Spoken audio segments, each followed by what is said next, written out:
അസ്സലാമു അലൈക്കും വറഹ്മത്തുള്ളാഹി വബറകാതുഹു. ശരീരം കൊണ്ട് ചെയ്യുന്ന ആരാധനകളിൽ ഉത്തമമായത് നിസ്കാരമാണ്. അവ നിർവഹിക്കാതെ നിസ്സാരമായി അവഗണിക്കുന്നവരെ കഠിനമായ 15 ശിക്ഷകൾ കാത്തിരിക്കുന്നു.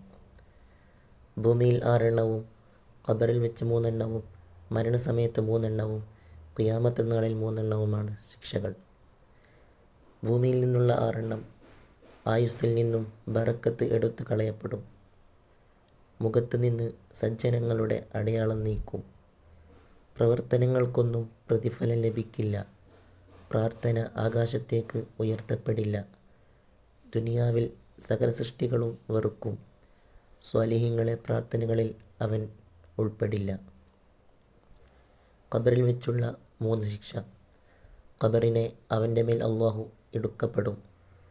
നരകാഗ്നി കൊണ്ട് അവൻ്റെ ഖബറിനെ നിറയ്ക്കപ്പെടും. സജാഉൽ അഖ്റ എന്ന ഉഗ്രസർപ്പം അവനെ ശിക്ഷിക്കാൻ വേണ്ടി ഖബറിലേക്ക് നിയോഗിക്കപ്പെടും. മരണസമയത്തുള്ള 3 എണ്ണം.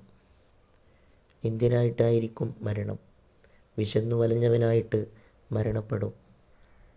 മരണസമയത്ത് കടലിലെ വെള്ളം മുഴുവൻ കുടിച്ചാലും ദാഹം അനുഭവപ്പെടും. ഖിയാമത്ത് നാളിൽ 3 എണ്ണം. നരകത്തിലേക്ക് മുഖം കുത്തി വലിച്ചിഴക്കപ്പെടും. കോപത്തോടെ അള്ളാഹുവിൻ്റെ നോട്ടത്താൽ അവൻ്റെ മുഖത്തെ മാംസം ഉരുകിയൊലിക്കും. കഠിനമായ വിചാരണ നേരിടേണ്ടി വരും. അല്ലാഹു സുബ്ഹാനഹു വ തആല നിസ്കാരം അതിൻ്റെ മുറ പോലെ നിത്യസമയത്ത് നിസ്കരിക്കുവാനും നിസ്കാരം പതിവാക്കുവാനും നമുക്ക് തൗഫീക്ക് നൽകി അനുഗ്രഹിക്കുമാറാവട്ടെ.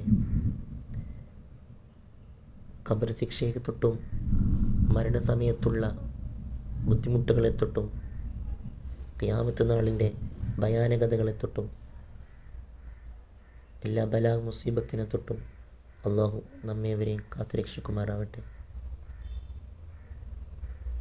നിസ്കാരമില്ലെങ്കിൽ പിന്നെ ഒരു ഇബാദത്ത് കൊണ്ടും ഒരു കാര്യവുമില്ല. നാളെ പരലോകത്ത് ആദ്യമായി ചോദിക്കപ്പെടുന്നതും നിസ്കാരത്തിനെ കുറിച്ചാണ്.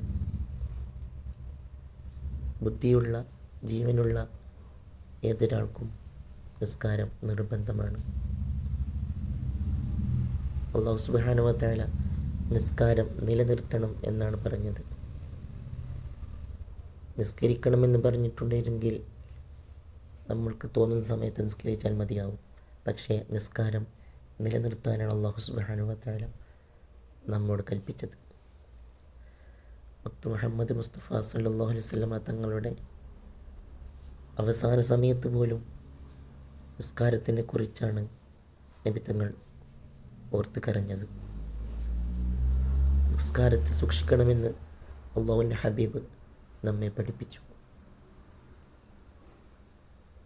അല്ലാഹു സുബ്ഹാനഹു വ തആല നിസ്കാരം നിലനിർത്തുന്ന മുഅ്മിനീങ്ങളിൽ നാം ഏവരെയും ഉൾപ്പെടുത്തി അനുഗ്രഹിക്കുമാറാവട്ടെ.